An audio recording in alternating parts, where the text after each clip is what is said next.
Dawid Malan, that was a pretty grisly day for Middlesex, wasn't it? A tough one for you all, I'm sure, in the dressing room. Yeah, score 170, 10 wickets in hand, and to get that far short is really disappointing. Probably sums up where we've been over the last 2 to 3 years as a team. We got away with a few of them last year, and then unfortunately this year we just keep falling away under pressure, which is not a good sign. I mean, you probably have summed that up quite well over the last 2-3 years. That was going to be the question, really. That at what point is a shake-up required of some description, I guess, to try and reverse those runs? Obviously, you've had a very good run yourself this year, so I'm not asking you to put down fellow batsmen, but obviously there has been a trend, hasn't there, for the last 3 years where it has been batting points, first innings runs that have been a problem. Yeah. Talking about shake-up, it's not necessarily just the playing personnel, it's about the wickets we play on here at Lords as well. And I don't want to make excuses, so it's not about saying that they're poor, but over 3 years as a batter coming to Lords has been really tough, even though we haven't found a way to adapt as players over the last 3 years. So something needs to be looked at. I'm guessing that's why, that is the reason why Richard Boatley employed Stuart Law and Nick Pothis to come in and make changes. So whether that's on the field and off the field, so it'd be interesting to see what changes do get made, because as you said, I'm pretty much with you, some changes do need to be made on and off the field. What was it like out there today? Because obviously blue skies up above, so it's easy to look from the sideline and say, looked a good day for batting, but effectively it was 131 all out today, wasn't it? Easy game when you're not batting. It's an easy game when you're not playing. So everyone seems to have an opinion and could do better, but as I said, if both sides are struggling to bat on a wicket, it doesn't suddenly make you the worst team or a poor batting team. What was it like?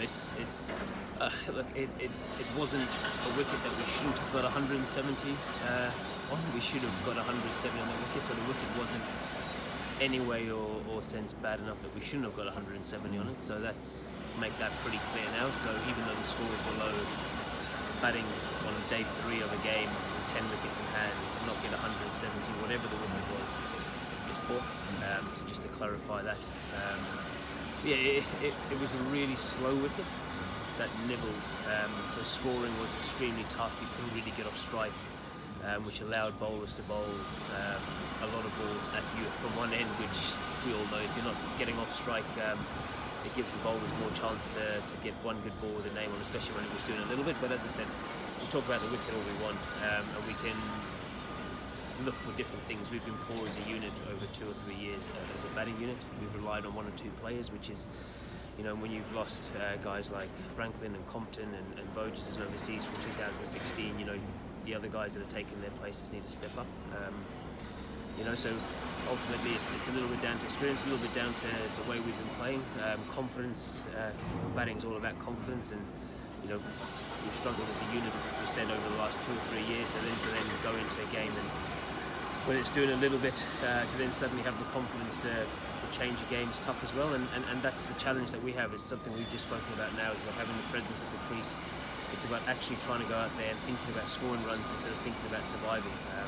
Because ultimately, you can look at the way the boys got out. Very few guys got out playing bad shots. Everyone's getting out defending, which makes it even harder to take, because you want to trust your defence more often than not, even if the ball's doing it. And Durham were relentless as well, weren't they, with the ball? They, so they scored more runs in the match, but equally with the ball, they were nagging the whole way through, weren't they? Yeah, they played better than us. That's why they won. We were poor. They had bowlers that probably bowled half a yard fuller than us, which brought in more LBWs and bowls consistently. They challenged that sort of area more consistently than the taller guys that we had. But our guys bowled fantastically well.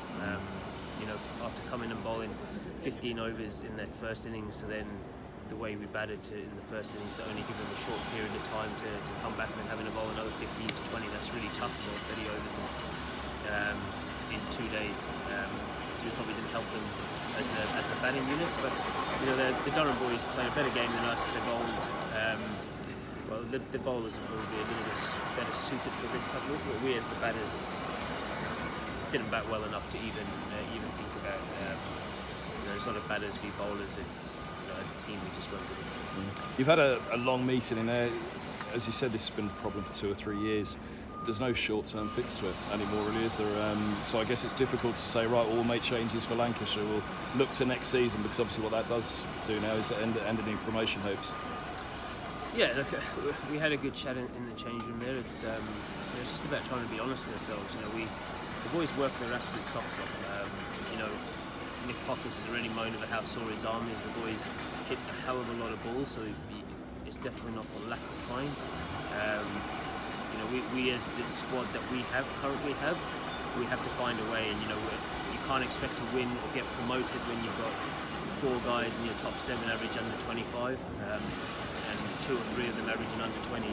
It's really tough to then point fingers and what have you. It's tough to win games when that's happened, and we all have bad years. We all struggle with the bat. We all struggle with the ball. That's part of cricket, but it's about finding a way to get through, and that's something we spoke about as a unit and as a team over there in this meeting. It's about finding a way to get through those periods when you're not feeling as comfortable, and that's probably what we haven't done well enough as a team in the unit in the last 2 or 3 years, which saw us get relegated into this position right now. Just final thought from yourself and the runs that you've scored this year. Obviously, look at the test matches at the moment, runs up and down the country, and a lot of talk about batsmen having a tough time scoring against the red ball at the moment for whatever reason. What's your feelings on it? Because obviously this year you've had a very good year and have been able to buck something of a trend in recent years in terms of the averages for red ball cricketers, not only in this country, in these divisions, but also in the world, where red ball cricket batsmen have found it very, very difficult. Like, I obviously have my views. I think a lot of the rules over the last, since 2010 have changed quite dramatically to make it more result cricket, to bring in spinners. There's no toss rules or heavy rollers. There are different balls, all those different rules. So it hasn't taught you as a batsman to bat long periods of time, as it showed in this game here. If someone chanced their arm and got 50 off 60 balls there, you win the game.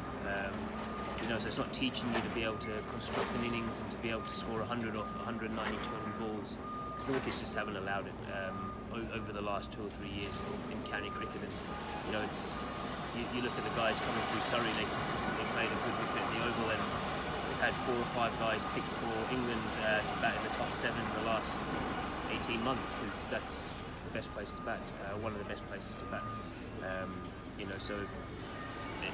You have to learn how to score runs. It's not just you go out and you hit and you hope. You have to have a method and you have to find a way of doing it, and the only way you do that is to be able to bat long periods. And unfortunately, not Lords, but in general in the country, the wickets probably haven't allowed you to bat time as they used to be. Remember here 2016, you used to be able to bat time, bat a team out of the game, put them under pressure with the ball. So I think that's the only thing that's changed probably in the last 3 or 4 years, with different changes and what have you. But still, as professional sportsmen, we have to adapt. You can't moan about this and you can't point fingers at that, and we can't keep making excuses. It's about trying to find a way. Every single other team's in the same boat, so we as batters and as a team have to find ways to win games of cricket, and we just haven't done that consistently over the last 3 years. Is that how you've done it yourself, finding a method, adapting? Oh, look, I've got my method that I play at. Obviously, I'm a little bit more experienced than some of the guys that we've got. They're still finding their way, still early in their career. You look at some guys that might be 24 and they've played 30 or 40 or 50 first-class games, but every season's been a little bit different. So for them to learn on the job is quite tough. That's the best way to learn, but it's also quite tough. So they're still finding their game and trying to find what gets them ticking, and it might be a slow process for some of the guys, but that's unfortunately the way it goes. For me, I just have to go back to the basics and the things that work for me. When I don't score runs, I probably go away from the things that work for me, if I'm really hard on myself and honest with myself. But that's just me knowing what works for me and what doesn't. That doesn't mean I'm guaranteed success, but that's just what works for me. Thanks for your time. No worries.